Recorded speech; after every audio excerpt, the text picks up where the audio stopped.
on parlait, on vivait à la française en fait. Enfin, sinon, on n'aurait pas été dans le pays qui nous a accueillis les bras ouverts. Et quand on a la chance d'avoir le plus beau pays du monde, le plus généreux des pays du monde nous accueillir, l'école gratuite, le logement gratuit, la santé gratuite.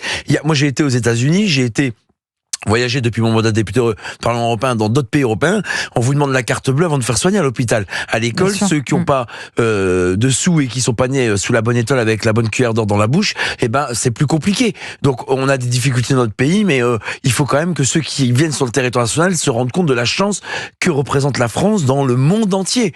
Et moi je suis désolé, soit ils respectent nos lois, soit ils rentrent chez eux. Voilà, c'est tout. Enfin, ça doit être simple. C'est partout comme ça que ça se passe dans le monde entier. Aux États-Unis, je vous prie de croire que ça tergiverse pas et ça bégaye pas.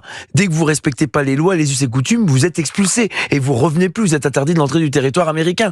Donc je comprends pas que les grandes démocraties de ce monde font des principes de base leur ADN de fonctionnement de pays et que nous, on est encore à la traîne à la ramasse pour l'Algérie qui récupère pas ses clandestins, ses islamos, ses voyous ou même ses terroristes.